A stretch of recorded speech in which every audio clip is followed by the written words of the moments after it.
నమస్తే welcome to non stop news. రోజంతా బిజీగా ఉన్నారా? న్యూస్ అప్డేట్స్ మిస్ అయ్యారా? డోంట్ వరీ, బ్రేక్స్ లేకుండా బోర్ కొట్టకుండా నాన్ స్టాప్ న్యూస్ ప్రతిరోజు రాత్రి 9 గంటలకు. నేను అనుశ్రీ, నేను కవిత. త్వరలోకి వెళదాం. జమ్మూ కాశ్మీర్లో పర్యాటకులపై జరిగిన ఉగ్ర దాడిలో మృతుల సంఖ్య క్షణం పెరుగుతోంది. ప్రస్తుతం 27 మందికి పైగా మృతి చెందగా మరో 20 మందికి పైగా గాయపడ్డట్లుగా తెలుస్తోంది. ఇక పర్యాటకులపై ముష్కరులు ఒక్కసారిగా కాల్పులకు తెగబడ్డారు. మినీ స్విట్జర్లాండ్ గా పిలిచే పహల్గామ్లో బైసరస్ ప్రాంతాన్ని ముష్కరులు టార్గెట్ చేశారు. ఈ ప్రాంతానికి కేవలం కాలినడకన లేదా గుర్రాలపై మాత్రమే చేరుకునే అవకాశం ఉంది. ఇక్కడ గుర్రపు స్వారీ చేస్తున్న పర్యాటకులపైకి చాలా దగ్గర నుంచి కాల్పులకు తెగబడింది ముష్కర మూక. లష్కరే అనుబంధ సంస్థ టిఆర్ఎఫ్ ఈ దాడికి బాధ్యతను ప్రకటించుకుంది. మిలిటరీ దుస్తుల్లో వచ్చిన ముగ్గురు ఉగ్రవాదులు కాల్పులు జరిపినట్లు ప్రత్యక్ష సాక్షులు చెబుతున్నారు. బైసరన్లో కాల్పుల శబ్దం వినిపించడంతో భద్రతా బలగాలు వెంటనే అక్కడికి చేరుకున్నాయి. గాయపడిన వారిని హెలికాప్టర్ ద్వారా హాస్పిటల్స్ కు తరలించారు. పహల్గామ్ ఆసుపత్రిలో 9 మంది బాధితులు చేరారని, వారి ఆరోగ్యం నిలకడగానే ఉందని వైద్యులు వెల్లడించారు. ఉగ్రదాడి నేపథ్యంలో పహల్గామ్ కు భారీగా అదనపు బలగాలను తరలించారు. ఉగ్రవాదుల కోసం గాలింపు చర్యలు కొనసాగుతున్నాయి. సౌదీ అరేబియా పర్యటనలో ఉన్న ప్రధాని మోదీకి పహల్గామ్ టెర్రర్ అటాక్ సమాచారం అందించారు. కేంద్ర హోంమంత్రి అమిత్ షాతో ఫోన్లో మాట్లాడారు ప్రధాని మోదీ. ఉగ్రదాడి నేపథ్యంలో ఢిల్లీలో అత్యవసరంగా ఉన్నత స్థాయి భద్రతా సమావేశం నిర్వహించారు కేంద్ర మంత్రి అమిత్ షా. హోం సెక్రటరీ, నిఘా వర్గాల అధిపతులు, ఇతర సీనియర్ అధికారులు ఈ భేటీకి హాజరయ్యారు. జమ్మూ కాశ్మీర్ డీజీపీ కూడా ఈ సమావేశంలో వర్చువల్ గా పాల్గొన్నారు. పహల్గామ్ ఉగ్ర దాడిని తీవ్ర స్థాయిలో ఖండించారు జమ్మూ కాశ్మీర్ సీఎం ఉమర్ అబ్దుల్లా. కాసేపట్లో కేంద్ర హోంశాఖ మంత్రి అమిత్ షా శ్రీనగర్ కు చేరుకోనున్నారు. 38 రోజుల పాటు కొనసాగే అమర్నాథ్ యాత్ర జూలై 3 నుంచి ప్రారంభం కానుంది. దేశవ్యాప్తంగా లక్షల మంది యాత్రికులు 2 మార్గాల్లో ఇక్కడికి చేరుకుంటారు. అనంతనాగ్ జిల్లాలో పహల్గామ్ మార్గంలోనే 48 కిలోమీటర్ల మేర ఉండగా 14 కిలోమీటర్ల మార్గం గండేర్చల్ జిల్లా నుంచి ఉంటుంది. ఈ నేపథ్యంలో పర్యాటకులపై ఉగ్రవాదులు దాడికి తెగబడటం ఆందోళన కలిగిస్తోంది. జమ్మూ కాశ్మీర్ ఉగ్ర దాడిని ఖండించారు రాష్ట్రపతి ద్రౌపది ముర్ము. ఇది క్రూరమైన చర్యగా అభివర్ణించారు. అమాయక పర్యాటకులపై దాడి క్షమించరానిదన్నారు. మృతుల కుటుంబాలకు ప్రగాఢ సానుభూతిని తెలిపారు రాష్ట్రపతి. జమ్మూ కాశ్మీర్లో ఉగ్ర దాడిని ఖండించారు ప్రధాని మోదీ. దాడి చేసిన వారిని వదిలిపెట్టేది లేదని ఎక్స్లో ట్వీట్ చేశారు. మృతుల కుటుంబాలకు ప్రగాఢ సానుభూతి తెలిపారు మోదీ. గాయపడిన వారు త్వరగా కోలుకోవాలని ప్రధాని మోదీ ఆకాంక్షించారు. బాధితులకు సహాయ సహకారాలు అందిస్తామని హామీ ఇచ్చారు. ఉగ్రవాదంపై పోరాడాలన్న తమ సంకల్పం దృఢమైందన్నారు. ఈ హేయమైన చర్య వెనుక ఉన్న వారిని న్యాయస్థానంలో నిలబెడతామని హెచ్చరించారు ప్రధాని మోదీ. ఉగ్రదాడిని ఖండించారు సీఎం ఒమర్ అబ్దుల్లా. పర్యాటకులపై దాడి హేయమన్నారు. దాడులకు పాల్పడ్డ వారు మానవ మృగాలుగా అభివర్ణించారు. దాడిని ఖండించారు లెఫ్టినెంట్ గవర్నర్ మనోజ్ సిన్హా. ఉగ్రవాదులది పిరికి చర్య అని ఆగ్రహాన్ని వ్యక్తం చేశారు. దాడికి పాల్పడ్డ వారికి శిక్ష పడేలా చేస్తామన్నారు మనోజ్ సిన్హా. జమ్మూ కాశ్మీర్లో ఉగ్ర దాడిని ఖండించారు వైఎస్ఆర్సీపీ అధినేత వైఎస్ జగన్మోహన్ రెడ్డి. పిరికి పందెల హింసాత్మక చర్యను తీవ్రంగా ఖండిస్తున్నామన్నారు. మృతుల కుటుంబాలకు ప్రగాఢ సానుభూతి తెలిపారు వైఎస్ జగన్. క్షతగాత్రులు త్వరగా కోలుకోవాలని ఆకాంక్షించారు.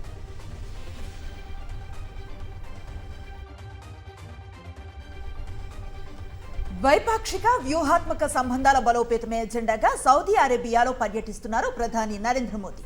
2 రోజుల పర్యటనలో భాగంగా జెడా చేరుకున్న ఆయనకు ఎయిర్పోర్ట్లో ఘన స్వాగతం పలికారు సౌదీ మంత్రులు. 21 గన్ సెల్యూట్ తో ఘనంగా స్వాగతించారు.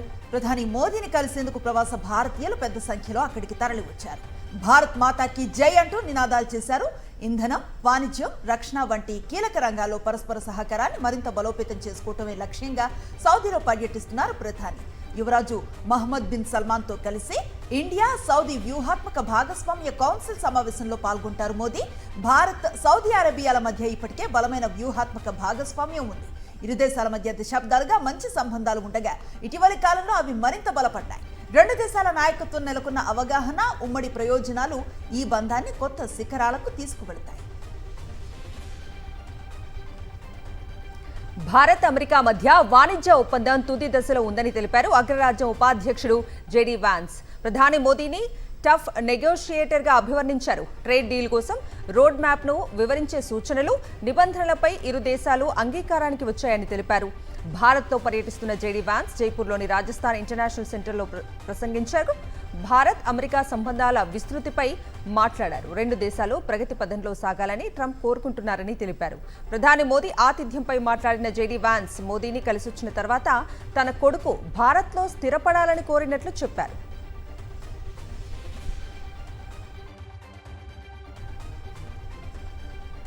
కూటమి పాలనలో రాష్ట్రంలో అన్ని వ్యవస్థలను దిగజారుస్తూ దుష్ట సంప్రదాయాలకు తెరలేపుతున్నారని మండిపడ్డారు వైఎస్ఆర్సీపీ అధినేత వైఎస్ జగన్మోహన్ రెడ్డి.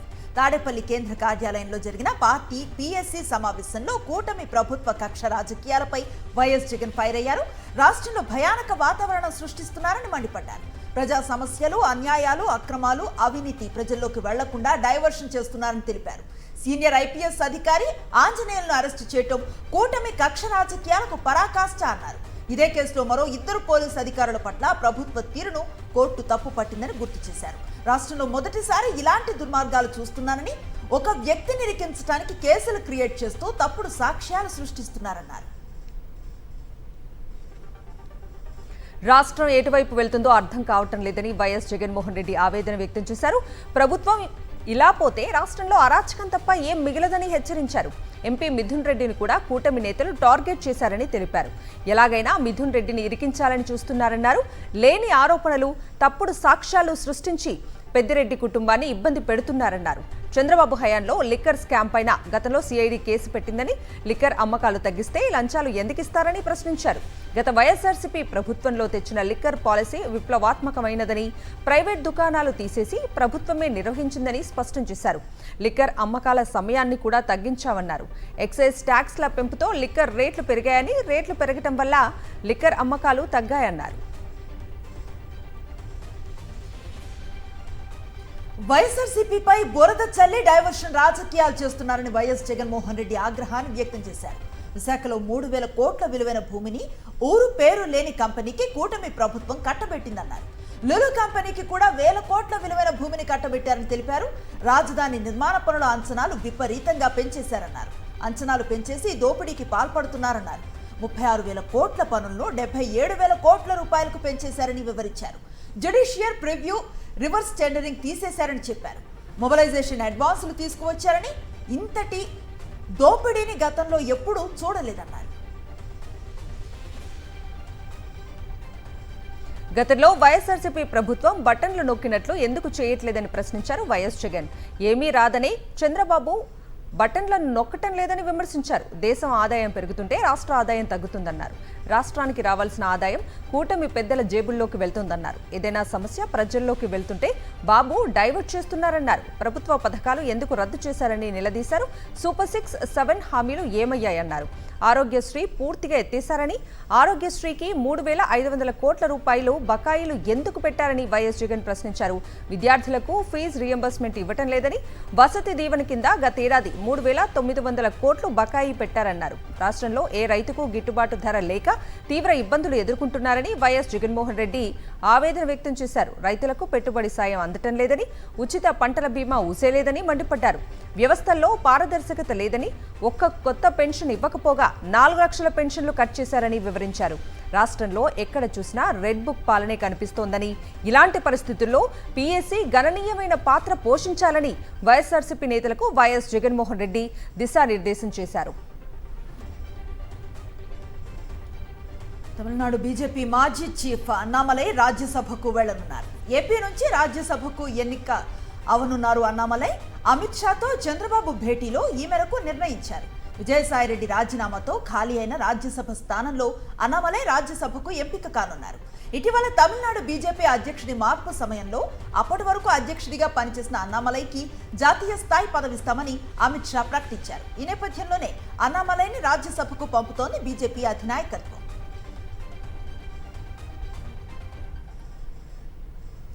ఏలూరు సాక్షి కార్యాలయంలో చింతమనేని దౌర్జన్యానికి దిగారు. అనుచరులతో కలిసి హల్చల్ చేశారు. చింతమనేని సాక్షి కార్యాలయంలోని కంప్యూటర్లను ధ్వంసం చేశారు. చింతమనేని మంగళగిరి టీడీపీ కార్యాలయంలో బాబురావు అనే బాధితుడు ఆత్మహత్యాయత్నానికి పాల్పడ్డాడు. ఆ వార్తను ప్రచురించినందుకు సాక్షిపై కక్షగట్టారు చింతమనేని. సాక్షిలో ప్రచురించిన కథనాలకు సంజాయిషీ చెప్పాలంటూ హల్చల్ చేశారు. తాను సంతృప్తి చెందకపోతే సాక్షి పత్రిక, టీవీని జిల్లాలో తిరగనివ్వనని రెచ్చిపోయాడు. సాక్షి ప్రతులను తాడేపల్లిగూడెం దాటనివ్వనన్నారు చింతమనేని. బాధితుడు బాబురావును చూడలేదంటూ చింతమనేని బుకాయించారు. తెలియదంటూనే బాబురావు వివాదం వివరాలన్నీ చెప్పారు చింతమనేని. ఏలూరు జిల్లా దెందులూరులో చింతమనేని అరాచకాలు తాళలేక మంగళగిరి టీడీపీ కార్యాలయంలో బాబురావు అనే వ్యక్తి ఆత్మహత్యా యత్నానికి పాల్పడ్డాడు. ఆ వార్తను ప్రచురించినందుకే చింతమనేని సాక్షి కార్యాలయం వద్ద హల్చల్ చేశారు. చింతమనేని అరాచకాలు ఇవాళ కొత్తేమీ కాదు. 2014-2019 టీడీపీ హయాంలో అక్రమ ఇసుక రవాణాలను అడ్డుకున్నందుకు మహిళా ఎంఆర్ఓ వనజాక్షిపై జులుంను ప్రదర్శించారు. ఇటీవల మాజీ MLA Abbayya Chowdary car driver YSRCP శ్రేణులపై దాడులకు తెగబడ్డాడు. టీడీపీ ప్రధాన కార్యాలయంలో ఆ పార్టీ వ్యవస్థాపకుడు ఎన్టీఆర్ విగ్రహం సాక్షిగా బాధితులు ఆత్మహత్యాయత్నం చేసి 24 గంటలు గడిచినా ఇంతవరకు ప్రభుత్వం నుంచి కానీ ఆ పార్టీ నుంచి ఎలాంటి స్పందన లేదు. ప్రజా దర్బారు పేరుతో వారం వారం ప్రజల నుంచి వినతులు స్వీకరిస్తామని మీడియాలో డప్పాలు కొట్టే లోకేష్ ఆ పార్టీ కార్యకర్త గోడునే పట్టించుకోలేదు. సొంత పార్టీ నేతలకే న్యాయం చేయలేదని లోకేష్ ప్రజలకు ఏం చేస్తారని విమర్శలు వెల్లువెత్తుతున్నాయి. సాక్షిలో ప్రచురించిన కథనాలకు సంజాయిషి చెప్పాలంటూ సాక్షి కార్యాలయంలో హడావుడి చేశారు. తాను సంతృప్తి చెందకపోతే సాక్షి పత్రిక టీవీని జిల్లాలో తిరగనివ్వనన్నారు. సాక్షి పత్రిక ప్రతులను తాడేపల్లిగూడెం దాటనివ్వను, ఖబర్దార్ అంటూ వార్నింగ్ ఇచ్చారు చింతమనేని. బాధితుడు బాబురావును అసలు చూడలేదని దబాయిస్తూనే బాబురావు వివాదం వివరాలన్నీ చింతమనేని ప్రభాకర్ బయటపెట్టారు. సాక్షి వాడు ఏమి జరిగినటువంటి నష్టాన్ని అబ్బిగాడు కుట్రతో జరిగింది. ఇది అబ్బిగాడు అందరికంటే ముందు పోస్ట్ చేసింది ఆడే. మీడియాలోకి రాకముందే, సాక్షి వాడికి రాకముందే పోస్ట్ చేసాడు. అరగత కాదు, అంతా వార్క్ పెడతాం, ఇక్కడే పడుకుంటాను టెంట్ వేసి. ఈ జిల్లాలో రేపొద్దున ఉదయం పేపర్ రాదు. తాడిపల్లి మా జిల్లాలో ఎంటర్ అయితే ఆపేస్తా. అక్కడ పేపర్నే రానివ్వను, చెప్తున్నాను కదా, సమస్య లేదండి. పేపర్ కూడా రానివ్వను. రేపు మన జిల్లాలో ప్రింట్ అవుతుంది. ఇది ఈస్ట్ గోదావరిలో ప్రింట్ అవుద్ది, ఏలూరు జిల్లాలో రానివ్వను.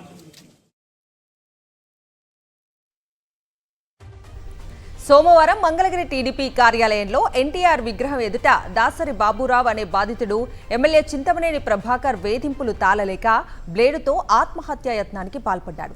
ఈ ఘటనలో బాధితుడికి అండగా ఎన్టీఆర్ సాక్షిగా చింతమనేని బాధితులు రక్త తర్పణం అంటూ సాక్షి కథనాన్ని ప్రచురించింది. బాధితుడి పక్షాన వార్త ప్రచురించినందుకు సాక్షిపై చింతమనేని రెచ్చిపోయారు.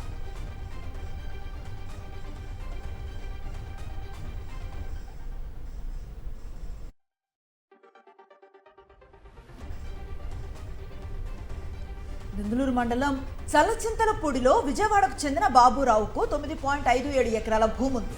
ఈ భూమిలో గ్రావెల్ తవ్వుకుంటామని కొద్ది నెలల క్రితం గ్రామానికి చెందిన టీడీపీ నేతలు ఉసులూరి సత్యనారాయణ, బోస్, నాగబోయిన సత్యనారాయణలు కోరారు. అన్ని అనుమతులతో వస్తే అభ్యంతరం లేదని బాబురావు తెలిపారు. అయితే ఎలాంటి అనుమతులు లేకుండానే అడ్డగోలుగా నెల రోజుల్లోనే సుమారు 2000 లారీల గ్రావెల్ను తవ్వేశారు. ఇదేంటి అని ప్రశ్నించిన దాసరి బాబురావు, ఆయన భార్య నాగలక్ష్మిపై టీడీపీ నేతలు దౌర్జన్యానికి దిగారు. ఈ దారుణంపై దెందులూరు తహసీల్దార్, mining AD, Eluru SP, Denduluru ఎస్ఐలకు 3 నెలల క్రితమే బాబురావు ఫిర్యాదు చేశారు. జనసేన, టీడీపీ పార్టీ కార్యాలయాల్లో 2 సార్లు ఫిర్యాదు చేసినా వారు పట్టించుకోలేదు.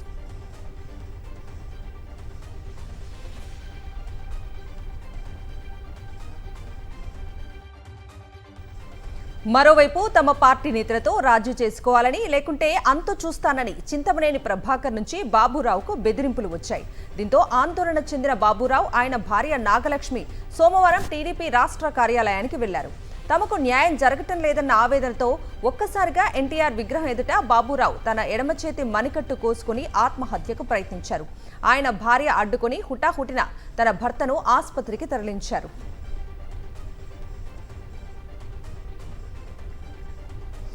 కొద్ది నెలలుగా తమ పొలంలో టీడీపీ నేతలు గ్రావెల్ తవ్వకాలు చేస్తున్నారని బాబురావు భార్య నాగలక్ష్మి తెలిపారు. తవ్వకాలు నాపి న్యాయం చేయండని తహసీల్దార్ నుంచి ఎస్పీ వరకు మొరపెట్టుకున్నా ఫలితం లేదని వాపోయారు. ఏలూరు ఎస్పీ చర్యలు తీసుకోకపోగా తమపైనే ఆగ్రహాన్ని వ్యక్తం చేశారని ఆవేదన వ్యక్తం చేశారు. టీడీపీ ఎమ్మెల్యే చింతమనేని ప్రభాకర్ అనుచరులు ఎమ్మెల్యే దగ్గరకు వచ్చి కాగితాలపై సంతకాలు పెట్టాలని ఫోన్లు చేసి వేధిస్తున్నారని ఆరోపించారు. అడిగితే ఒక్కళ్ళకి మాట్లాడతలేదండి, దొంగసాడికి ఎత్తుకుపోతున్నారని చెప్తున్నాను. మేము వాళ్ళకి ఈ ఎత్తుకుపోయే వాళ్ళకి ఏ లీజుకి రాయాలో వాళ్ళు ఎవరో మాకు తెలీదు. మేము ఎమ్మెల్యే గారు మధ్యలో పడ్డారు. ఎమ్మెల్యే గారు కూడా మయ్యంకిడి ఫోన్ చేసి మీరు మాట్లాడుకోండి అయ్యా అంటున్నారండి. మాట్లాడుకోమని మయ్యంగా పెద్ద మనిషి అంటాడు. మీ ఎమ్మెల్యే గారు లారీలు అయ్యి ఎమ్మెల్యేగా మిషన్ వచ్చేద్ది, లేకపోతే నాకు 90కి 90దే 2 కోట్లదే 3 కోట్లదే అంటున్నాడండి. లేదంటే వచ్చి సంతకాలు పెట్టు అంటారండి. మేము సంతకాలు ఎలా పెడతామండి? మా ఆస్తంతాలకు దారమొచ్చినట్టే కదండి అని బెదిరిస్తున్నారండి రోజును. మేము పారిపోయి వచ్చేసేవాడు. మన శుక్రవారం ఆ దెబ్బలు వేసుకుని మేము పారిపోయి వచ్చేసాం. ఏపీ వ్యాప్తంగా పోలీసులు, మెజిస్ట్రేట్లు సుప్రీంకోర్టు ఆదేశాలు, మార్గదర్శకాలకు విరుద్ధంగా వ్యవహరిస్తున్నారని social media activist Munagala Harishwar Reddy high court registrar జనరల్కు ఫిర్యాదు చేశారు.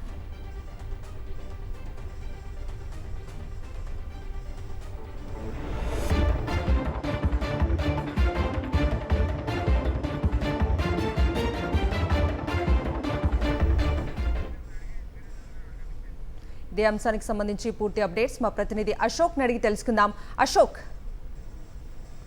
రాష్ట్ర వ్యాప్తంగా పోలీసులు అలానే మ్యాజిస్ట్రేట్లు సుప్రీంకోర్టు ఆదేశాలను, మార్గదర్శకాలకు విరుద్ధంగా వ్యవహరిస్తున్నారంటూ social media activist Munagala Harishwar Reddy high court register general కు ఒక ఫిర్యాదు చేశారు. అందులో కొన్ని కీలకమైన అంశాలు కూడా ఉన్నాయి.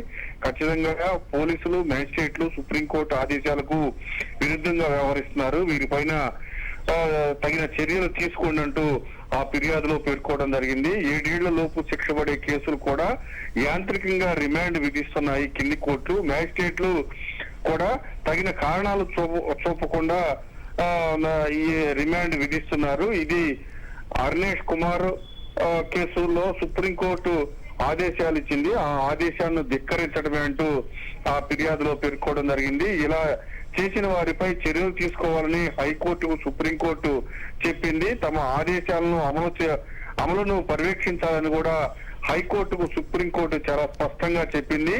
లోపభూయిష్టమైన ఉత్తర్వులను తమ దృష్టికి తీసుకువస్తే హైకోర్టు చర్యలు తీసుకుంటామని చెప్పింది. కాబట్టి ఏ కేసుల్లో నిబంధనలు పాటించకుండా ఎలా రిమాండ్ విధించారో అన్ని ఆధారాలతో మీ దృష్టికి తీసుకొస్తున్నాను. దీని ప్రకారం ఎవరైతే నిబంధనలు పాటించిన వాళ్ళు ఉన్నారో వాళ్ళపైన ఖచ్చితంగా చర్యలు తీసుకోవాలంటూ హరీశ్వర్ రెడ్డి తన ఫిర్యాదులో పేర్కొన్నారు. అయితే ఈ ఫిర్యాదును సీజే ముందుంచుతామని రిజిస్టర్ చెప్పడం జరిగింది. Okay Ashok, thank you. Ursa భూములపై మాజీ ఎంపీ కేసినేని నాని ఎక్స్ వేదికగా స్పందించారు. పెట్టుబడుల పేరుతో ప్రభుత్వ భూమి దోచుకునే కుట్ర అంటూ కేసినేని నాని గలమెత్తారు. ఎంపీ కేసినేని చిన్ని, ఉర్సా అబ్బూరి సతీష్ భాగస్వాములని చెప్పారు. 21 సెంచరీ ఇన్వెస్ట్మెంట్ ప్రాపర్టీస్ పేరుతో గతంలో కోట్లు వసూళ్లు చేశారని కేసినేని నాని చెప్పారు. కోట్లు వసూలు చేసి జనాన్ని కేసినేని చిన్ని, ఉర్సా సతీష్ మోసం చేశారని ఆగ్రహాన్ని వ్యక్తం చేశారు. ఉర్సా వెనుక డీల్ను బయటపెట్టారు మాజీ ఎంపీ కేసినేని నాని.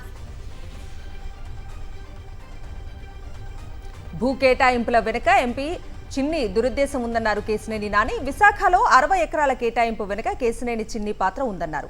బినామీ పేరుతో ప్రభుత్వ భూమి దోచుకునే కుట్ర జరుగుతోందన్నారు. ఉర్సా క్లస్టర్స్ కేవలం కొన్ని వారాల క్రితమే రిజిస్టర్ అయ్యిందని ఎక్స్లో తెలిపారు కేసినేని నాని. ఉర్సా కంపెనీకి ప్రాజెక్టు చేయగల సామర్థ్యం కూడా లేదన్నారు. ఉర్సా అబ్బూరి సతీష్, ఎంపీ చిన్ని క్లాస్మేట్స్ అని కేసినేని నాని తెలిపారు. ఎంపీ చిన్ని బిజినెస్ పార్ట్నర్ అబ్బూరి సతీష్ అన్నారు. ఉర్సాకు భూ కేటాయింపులను రద్దు చేయాలని కూటమి ప్రభుత్వాన్ని డిమాండ్ చేశారు. ఉర్సా స్కామ్లపై సమగ్ర దర్యాప్తు చేయాలన్నారు కేసినేని నాని.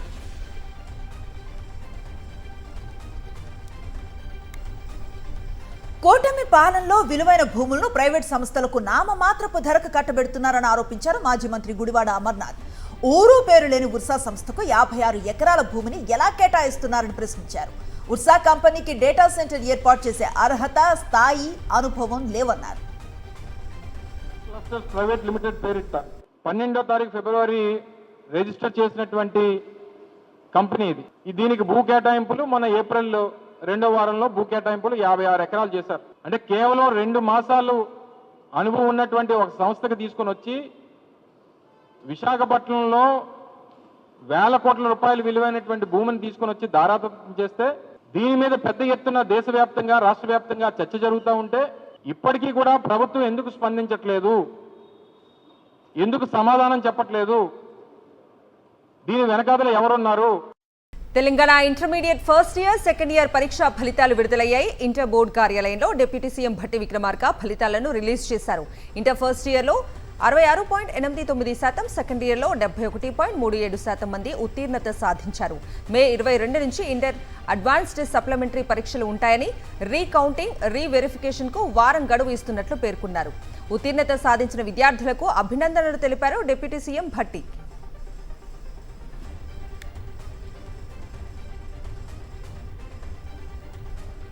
లగచర్లలో మహిళలపై దుర్మార్గంగా దాడి చేశారన్నారు కేటీఆర్. మానవ హక్కుల ఉల్లంఘన జరిగిందని ఎన్హెచ్ఆర్సీ స్పష్టంగా చెప్పిందన్నారు. మానవత్వం బతికే ఉందని ఎన్హెచ్ఆర్సీ రిపోర్టు రుజువు చేసిందన్నారు. కొందరు పోలీసులు రేవంత్ ప్రైవేట్ సైన్యంలా వ్యవహరిస్తున్నారని, పోలీసులపై చర్యలు తీసుకోకపోతే సుప్రీంకోర్టుకు వెళ్తామన్నారు కేటీఆర్.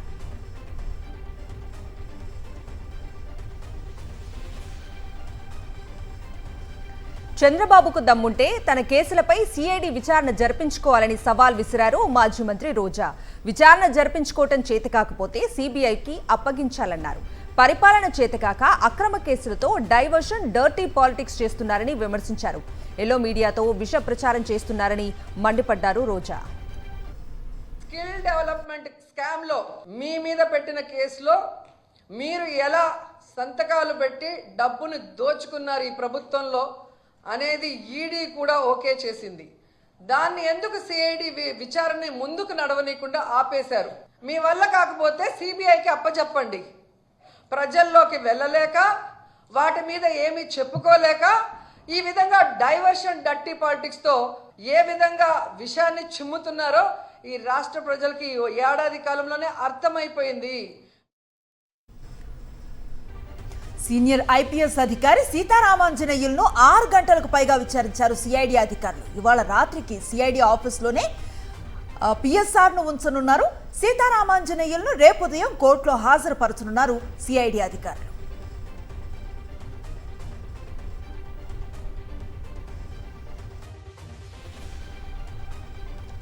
గతంలో చంద్రబాబును అరెస్ట్ చేశారన్న కక్షతోనే పిఎస్ఆర్ ఆంజనేయులను అరెస్ట్ చేశారని ఆరోపించారు మాజీ మంత్రి అంబటి రాంబాబు. హామీలు అమలు చేయకుండా డైవర్షన్ రాజకీయాలు చేస్తున్నారని మండిపడ్డారు. 3,000 కోట్ల విలువైన ఆస్తిని ఉర్సాకు కట్టబెట్టారన్నారు. దోపిడీ వ్యవహారాలు బయటకు రాకుండా ఉండేందుకు అరెస్టులు చేస్తున్నారని విమర్శించారు అంబటి. నక్సలిజాన్ని అణిచివేసే క్రమంలో అరవిందరావు గారు ఇంటెలిజెన్స్ చీఫ్గా ఉన్నప్పుడు ఆయన దగ్గర ఐపీఎస్ ఆఫీసర్గా పనిచేసినటువంటి నీతి, నిజాయితీ కలిగినటువంటి వ్యక్తి పిఎస్ఆర్ ఆంజనేయులు గారు. కష్టపడి ఐపీఎస్ను సాధించి కష్టపడి ప్రమోషన్ల మీద ఇవాళ డీజీ స్థాయికి వచ్చారు ఆయన. మొన్న డీజీపీ లిస్టులో కూడా ఆయన పేరు వెళ్ళింది. పరిస్థితులు బాగుంటే డీజీపీ కూడా అవ్వవలసినటువంటి వ్యక్తి ఇవాళ అరెస్ట్ చేశారు. కేసిరెడ్డి రాజశేఖర్ రెడ్డి రిమాండ్ రిపోర్ట్పై న్యాయమూర్తి మండిపడ్డారు. రిమాండ్ రిపోర్టు సరిగా లేదని పోలీసులపై అసంతృప్తిని వ్యక్తం చేశారు. ఎఫ్ఐఆర్లో పేరు లేదు కదా, ఎలా అరెస్టు చేశారని న్యాయమూర్తి ప్రశ్నించారు. సత్యప్రసాద్ స్టేట్మెంట్ ఆధారంగా కేసు నమోదు చేశామని పీపీ న్యాయమూర్తికి తెలిపారు. కోర్టు ప్రొసీజర్స్ ఫాలో అవ్వాలని సుప్రీంకోర్టు చెప్పినా మీరు మార్పు రావటం లేదని న్యాయమూర్తి పీపీ పోలీసులపై మండిపడ్డారు. న్యాయమూర్తి ప్రశ్నలకు జవాబు చెప్పలేకపోయారు పీపీ. 17A ప్రొసీజర్ ఫాలో కాలేదని న్యాయమూర్తికి వివరించారు పొన్నవోలు సుధాకర్ రెడ్డి. గంట ముందు మెమో ఎలా దాఖలు చేస్తారని మండిపడ్డారు. మళ్లీ మెమో దాఖలు చేయాలని పీపీని ఆదేశించారు న్యాయమూర్తి. మెమో దాఖలు తర్వాతే కేసు విచారిస్తామన్నారు న్యాయమూర్తి.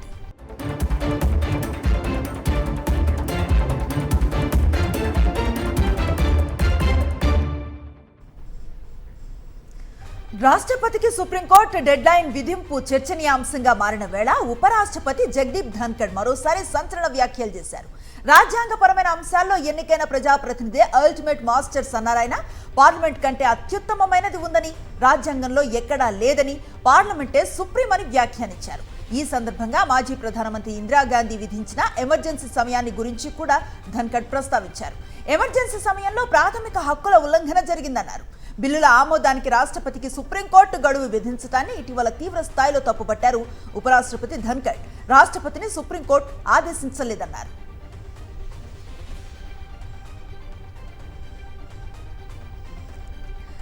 సివిల్ సర్వీసెస్ 2024 ఫలితాలు విడుదలయ్యాయి. యూపీఎస్సీ విడుదల చేసిన సివిల్స్ ఫలితాల్లో తెలుగు రాష్ట్రాలకు చెందిన విద్యార్థులు సత్తా చాటారు. ఫలితాల్లో శక్తి దుబే మొదటి ర్యాంక్ సాధించగా హర్షిత గోయల్ 2వ ర్యాంక్, పరాక్కు 3వ ర్యాంక్, షా మార్గి చిరాక్కు 4, ఆకాష్ గాడ్కు 5వ ర్యాంక్ దక్కింది. తెలుగు రాష్ట్రాల నుంచి సత్తా చాటిన విద్యార్థుల్లో సాయి శివానికి 11, బన్నా వెంకటేష్కు 15వ ర్యాంక్, అభిషేక్ శర్మ 38వ ర్యాంక్తో మెరిశారు. రావుల జయసింహారెడ్డికి 46వ ర్యాంక్, శ్రవణ్ కుమార్ రెడ్డికి 62వ ర్యాంక్, సాయి చైతన్య జాదవ్ 68వ ర్యాంక్ సాధించారు. ఎన్ చేతనారెడ్డికి 110వ ర్యాంక్, చెన్నంరెడ్డి శివగణేష్ రెడ్డికి 119వ ర్యాంక్, ఎన్ శ్రీకాంత్ రెడ్డికి 151వ ర్యాంక్ దక్కింది. మొత్తం 1009 మంది అభ్యర్థులు ఎంపికయ్యారు. ఐఏఎస్కు 180, ఐఎఫ్ఎస్కు 55, ఐపీఎస్కు 147 మందిని ఎంపిక చేశారు. జనరల్ కేటగిరీలో 335 మంది, ఓబీసీ కేటగిరీలో 318 మంది ఎంపికవగా ఎస్సీ కేటగిరీలో 160 మంది, ఎస్టీ కేటగిరీలో 87 మంది ఎంపికయ్యారు. ఈడబ్ల్యూఎస్ కేటగిరీలో 109 మంది అభ్యర్థులు సివిల్స్లో ర్యాంకులు పొందారు.